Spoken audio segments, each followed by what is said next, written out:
Procon fiscaliza postos de combustíveis para verificar se preço diminuiu de fato após a redução de impostos como o ICMS. Justiça do Trabalho alerta para o uso de informações verídicas de processos por criminosos para aplicar golpes. Veja em que posições estão 3 cidades catarinenses no ranking nacional do saneamento, divulgado pelo Instituto Trata Brasil.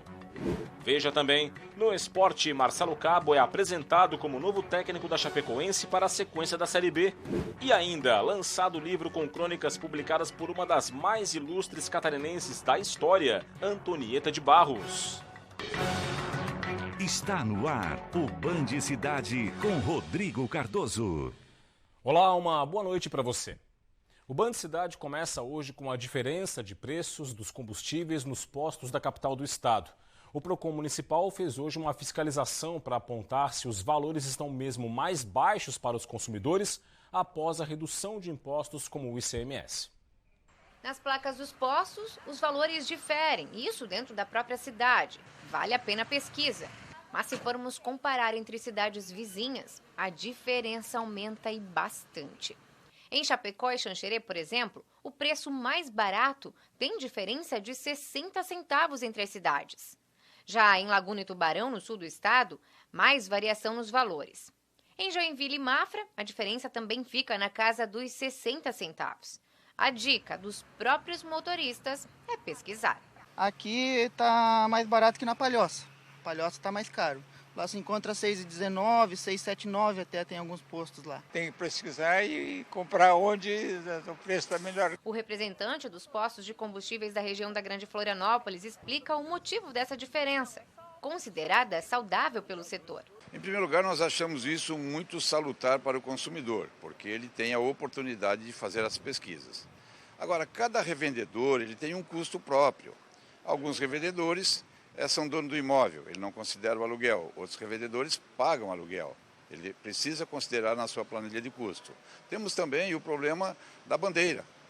Temos postos bandeirados, Shell, BR, Ipiranga. Sempre o produto, a gasolina, é mais cara. Bandeira branca, ou esse tipo desse posto aqui, que é potencial, nós temos aí em torno de 10 a 15 centavos no produto mais barato. Consequentemente, existe essa disparidade no mercado e hoje ele está um pouco inferior a R$1. E se o preço da gasolina está agradando, o GNV é uma preocupação, porque teve novo aumento.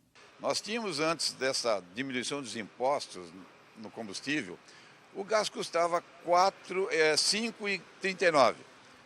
E a gasolina R$ 7,29. Então era altamente atrativo para o consumidor e principalmente para os aplicativos, Uber e táxis, ter este produto. Hoje você vai encontrar o gás a R$ 6,29 na Grande Florianópolis com a gasolina a R$ 5,99. Então realmente o proprietário do carro a gás hoje terá que fazer uma continha para saber o que é mais interessante o produto utilizado. O Procon de Florianópolis tem acompanhado essas mudanças nos preços e realizou uma fiscalização nos postos da capital para orientar empresários, funcionários e consumidores sobre as mudanças que o ICMS está realizando no valor dos combustíveis. Todos os postos foram visitados, notificados, foram fiscalizados mais de 80 postos. Dos 80, apenas 14 estavam em cumprimento com o decreto, foram notificados, tem prazo de 48 horas para cumprir o que o decreto estabelece, que é ter a informação do preço do ICMS, PIS, CONFIS, a data de hoje. A Secretaria Estadual de Saúde informou hoje sobre a morte de um bebê de 2 anos no Hospital Infantil Joana de Guzmão, em Florianópolis. A criança de 2 anos e 4 meses morreu na madrugada desta terça-feira na unidade, vítima de pneumonia. O quadro de saúde do bebê teria se agravado pela demora na obtenção de um leito de UTI pediátrica no hospital. Em nota, a secretaria informou que negou a morte do bebê e que ela tenha sido decorrência da falta de um leito de UTI pediátrica. Informou também que a criança chegou ao hospital com um estado demasiadamente grave e que a equipe fez o possível para salvá-la. Os postos de saúde de Florianópolis estão com falta de pelo menos 15 medicamentos. Hoje, o secretário municipal de saúde da capital falou sobre o assunto.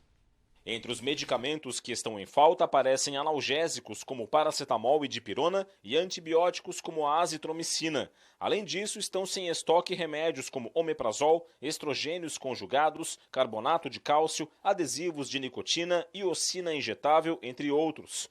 Dos 15 remédios em falta, 12 não têm prazo de entrega. Em entrevista ao SC Acontece, o secretário municipal de saúde da capital informou que a prefeitura iniciou novos pregões para a regularização dos estoques. Nós estamos buscando novos fornecedores, ou seja, novos importadores. Nós tínhamos contratos assinados, os nossos fornecedores não estavam entregando.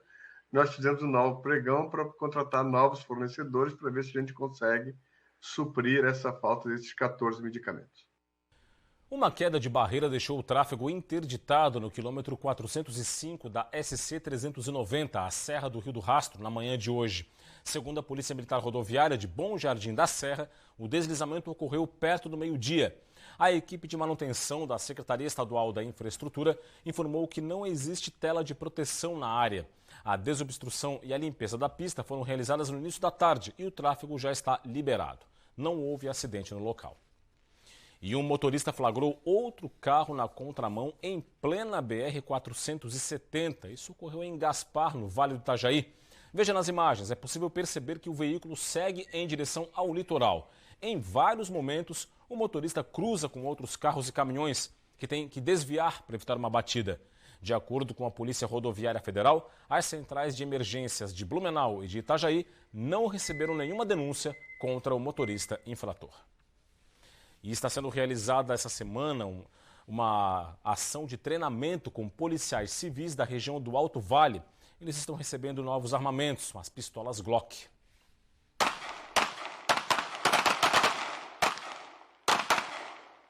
Todos esses policiais civis já têm experiência com armas e atuam na região do Alto Vale. Só que esse treinamento é importante porque eles receberam novas armas da marca Glock.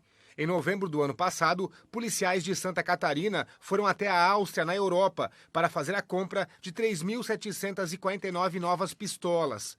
O Rômulo, que é instrutor da polícia, estava nessa equipe. Devido a essa mudança, a gente se vê na obrigação técnica de chamar o nosso policial, né? São todos os policiais civis do estado, trazer eles para um dia de treinamento, para verificação da plataforma, mudança, eles efetuarem disparos para se adequar ao novo equipamento, ao novo calibre e tal, ver que é necessário essa continuação desse conhecimento, né? O Rômulo explica que as novas armas são de uma marca conhecida em todo o mundo pela segurança e qualidade. Além de ser geração 5, né? É a geração mais nova, confeccionada pela empresa Glock, também com o sistema óptico modular, né, que é a capacidade que o operador vai ter de adquirir uma mira optrônica, né, uma mira óptica, vulgarmente conhecida como Red Dots, né, e melhorar a performance dele no tiro. E o novo investimento deve trazer mais segurança para os policiais e também para a população.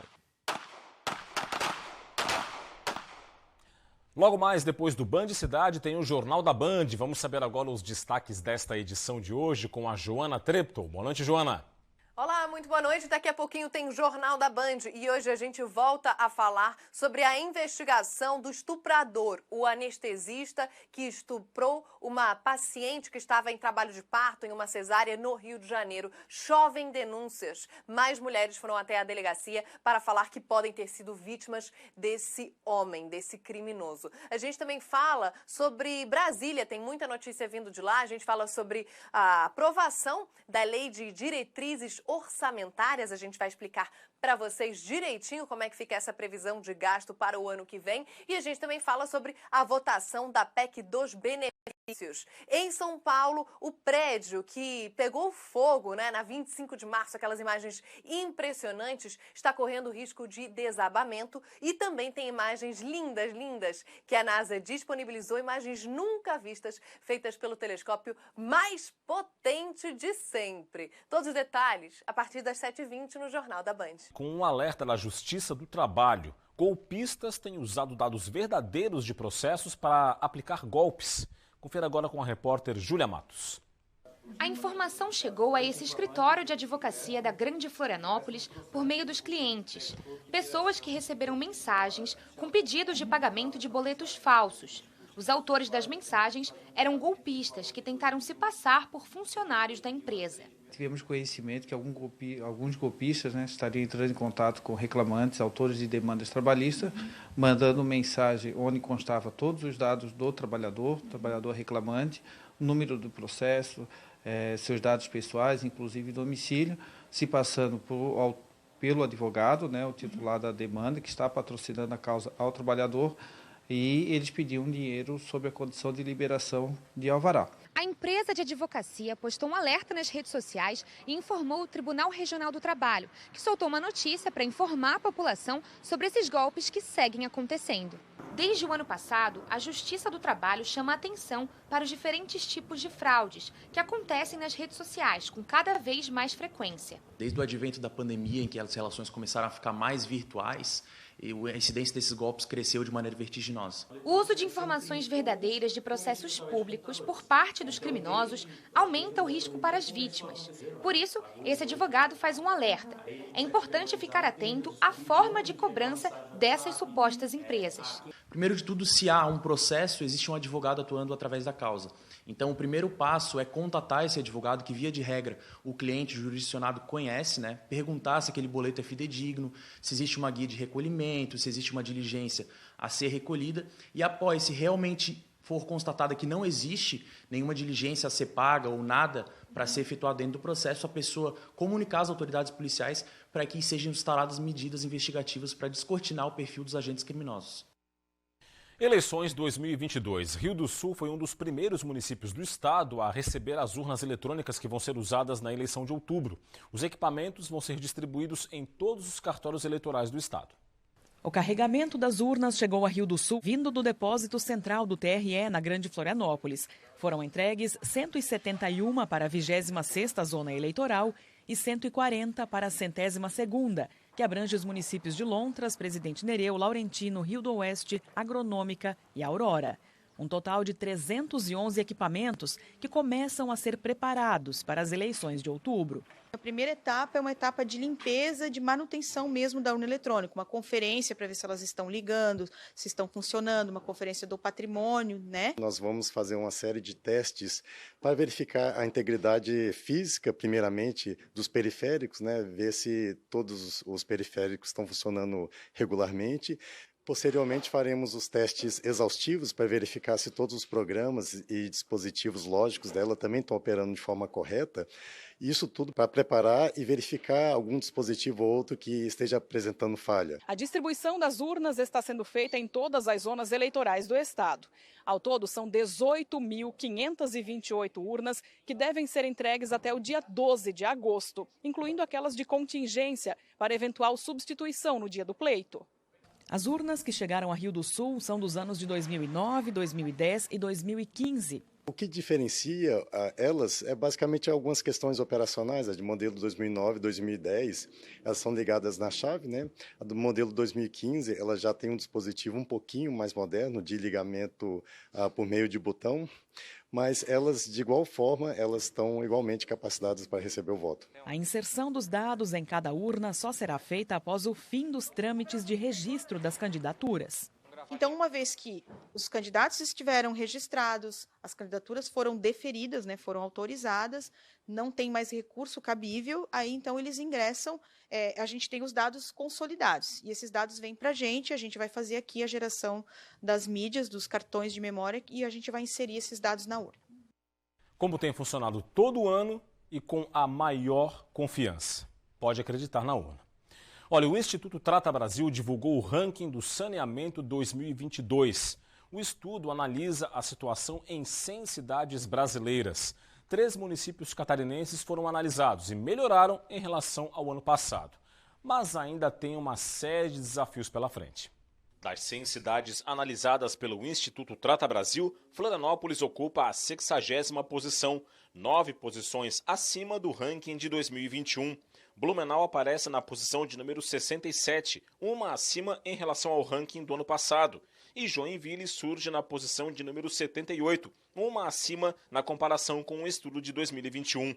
As líderes do ranking 2022 são as cidades de Santos, em São Paulo, Uberlândia, em Minas Gerais e São José dos Pinhais, no Paraná. Ainda de acordo com a pesquisa, as 3 cidades catarinenses têm percentuais de coleta de esgoto abaixo da média nacional, que ficou em 75,29%. Florianópolis registrou 65,29%, Blumenau 44,78% e Joinville 38,05%.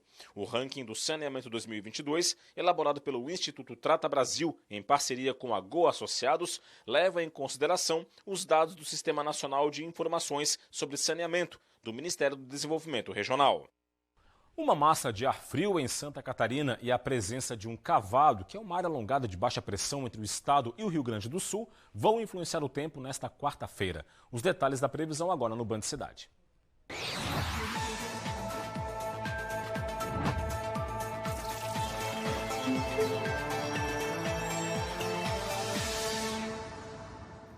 A quarta-feira vai ter nebulosidade variável e aberturas de sol em Santa Catarina. Tem condição para chuva isolada, especialmente a partir da tarde, no oeste e no norte do estado. As temperaturas vão estar baixas, com chance de geada isolada nas áreas mais altas do Planalto Norte e do meio-oeste. Ao longo do dia, temperaturas em pequena elevação. Em Florianópolis, mínima de 12, máxima de 16 graus. Em Blumenau, variação entre 8 e 14. Em São Joaquim, mínima de 0 e máxima de 14. E em Chapecó, mínima de 6 e máxima de 20 graus. O setor de serviços em Santa Catarina fechou o mês de maio em alta, segundo dados divulgados pelo IBGE. O telão do Band Cidade tem as informações, vamos a elas. Olha só, em maio, na comparação com abril, houve avanço de 3,3% no volume de serviços aqui no estado. Foi maior que a média nacional de 0,9%. Na comparação com maio do ano passado, alta de 7,8%. Nos últimos 5 meses do ano, janeiro a maio, 4,8% de alta, e aí nos últimos 12 meses, alta de 10,1%. Em maio, a alta foi puxada pelos serviços prestados às famílias, que cresceram 34,7% na comparação com o mês anterior. A mesma pesquisa avalia o setor de turismo, e aqui, a gente vai ver no telão, queda foi registrada em maio na comparação com abril, 4,8% nas atividades turísticas catarinenses, segundo o IBGE. Em relação a maio do ano passado, alta de 47,4%. No acumulado do ano deste período, 2022, janeiro a maio, alta de 44,8%. E nos últimos 12 meses, 41,2%. Claro, essas 3 estatísticas muito fortemente ainda impactadas, porque 2021 foi um ano bastante difícil para o turismo como um todo. As notícias do esporte. Marcelo Cabo foi apresentado oficialmente na Chapecoense. O primeiro compromisso do novo treinador à frente do time do Oeste vai ser no próximo domingo. O técnico da Chapecoense já assumiu e comandou os treinos. E o primeiro objetivo de Marcelo Cabo já está traçado. A primeira meta é a primeira página da tabela e alcançar esses 45 pontos o mais rápido possível, para que a gente possa entender o que a competição nos oferece, para a gente buscar voos mais altos dentro da competição. Mas para alcançar a meta, o novo comandante vai ter que dar fim à oscilação do time do Oeste e engatar uma sequência de resultados positivos. É diagnosticar, o que está acontecendo e a gente entender por que desse desequilíbrio da Chapecoense, de ser o segundo melhor visitante e ser o pior mandante. Atualmente, a Chapecoense está beirando a zona de rebaixamento. Aparece na 15ª posição com 18 pontos, os mesmos do Náutico, que abre a zona da degola.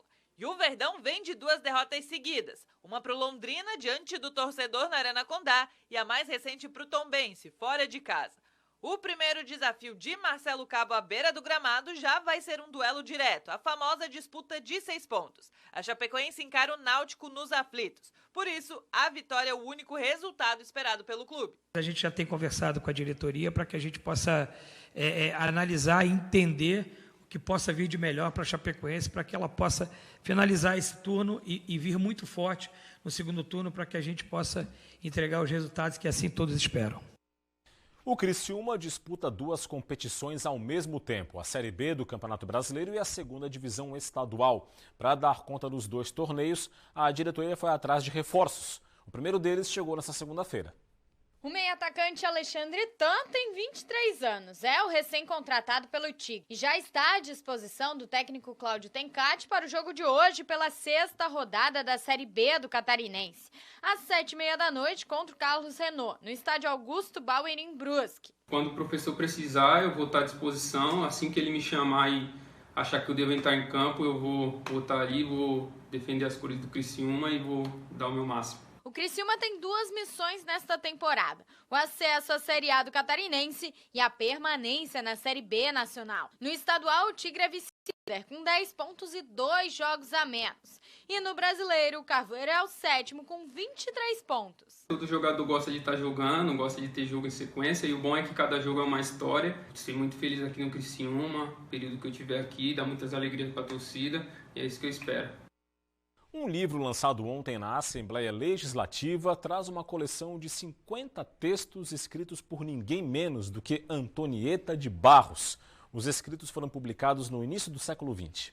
São artigos e crônicas publicados originalmente nos jornais Folha Acadêmica, República, O Idealista e O Estado, assinados pela ex-deputada como Maria da Ilha.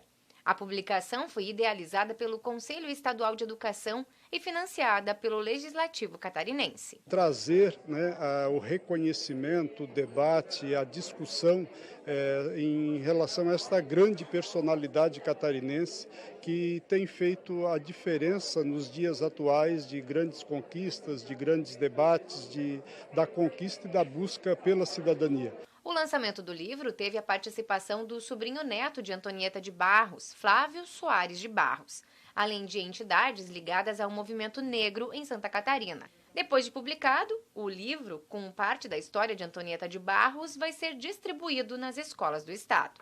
Saber que nós vamos poder levar para as escolas da nossa rede estadual de educação, de ensino, um exemplar dessas crônicas que traduzem a importância desta mulher. Antonieta de Barros, ela é uma referência fantástica para todos nós catarinenses.